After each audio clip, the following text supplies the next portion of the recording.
Uy, kinakabahan ako dito, Ayan na. Careful. Etong mga friends, grabe itong nabalitaan namin. Parang Ate Lisa ay careful, careful. Ate Lisa, ang bida dito sa ating blind item ay isang young actress. Itong young actress ay hiniwalayan na ng kanyang dating boyfriend. Bakit mga friends? Bakit? Kasi nalaman nung ex-boyfriend na ito daw si young actress. Yung umano ay nakipag... One night stand. One night stand. Sa nakipag-anuan sa isang sikat na young actor. Ay, Ito talaga naman. ba? Oo, sabi ng ating reliable source na nabisto yun ni nabisto yun ni young actor nung ex. Kaya, nakipaghiwalay siya. Ay, ganon? Siyempre, masakit yung para sa kanya na parang niloko ko, girlfriend ko siya, nakipag-tsarbaan dun sa sikat na young actor. Eh, gwapo naman kasi yung Pero young alam mo, actor. naluloka ako sa young actress na yan, ha? Kasi yung sikat na actor, parang parang close din siya, eh. Oo. Tapos, biglang may Close. something pala Kaibigan nangyari. sila? Close sila. Magkasama rin sila sa project friendship, ah. Oo nga. Pero parang ang nangyari doon, ano mo tawag doon, tinaihan sa ulong, tinaihan sa ulo. Iniputan. Iniputan. Oo. Ganun din ang... Tayo din tsaka iniputan. Isa Sorry lang. po. Para one word Iniputan lang. sa ulo. Parang ganun nangyari. Pero ang bata-bata pa nung young actress, di ba? Para mga liwa, ha? Kung totoo yan, ha? At ang So, sabi pa, yun ang mga ano. friendship ito daw yung actress ay magaling parang helicopter na lumilipad pag nakikipag-sex.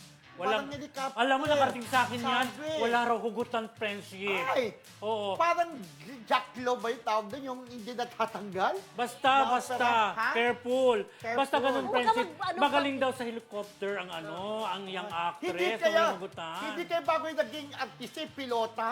Baka ganun kayo magaling sa helicopter. Makakaloka. Ang swerte ng ex, dahil maganda na yung young actor. Ayan, Careful, lang, ha? Ang galing pa sa helicopter. Lumilipad-lipad. Alam mo, kinakabahan ako sa'yo. Diyos ko, live tayo, ha? Live. Ang young actress, di ba? Oo. So, hula-hulaan na po kung sino yung actress.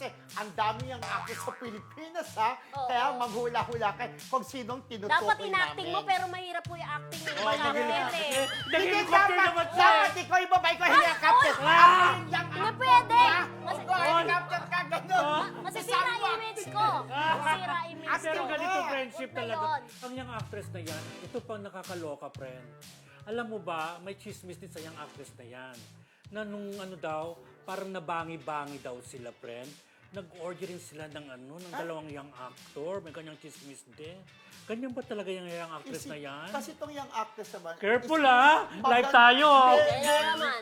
Kajugyan pala sa katawan Hindi. na kung isip mo parang wholesome ang dati, walang intriga sa kanya, di ba? Oo. Wholesome. Oo. Walang intriga. Oh, hindi siya Pero intriga. Hindi siya intriga. Hindi siya controversial, di ba? Correct. Innocente, di ba? Wholesome. ang dami. Parang ang kanyang deceiving. O, isipin mo personality, parang gano'n. Personality, Parang oo. isipin mo, walang intriga, okay siya, makisama sa lahat, walang kaelyahan sa iba. Pero yung pala, ito lang lumabas yung balitang ganyan, di ba? Oo. Alam mo, saka ko idadagdag yung blind item na yan, pero ang dami kong nalaman sa young actress na yan.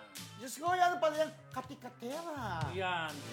Di Di ba? ba, Diyos ko? Ano masasabi mo, Ate Cathy? Kati ka. Ito talagang Kati to. O, ikaw talaga? Hindi, ito si Ang Kati sarap. Mora. Hindi Kati Sinisira Mora. mo yung reputasyon Joke ko, lang, ha? ah. Kati Mora, pero ibig sabihin. Sa si showbiz yan, Miguel, yung Cathy Mora, ha? Kasi Oo. artista yan, ha? Ay.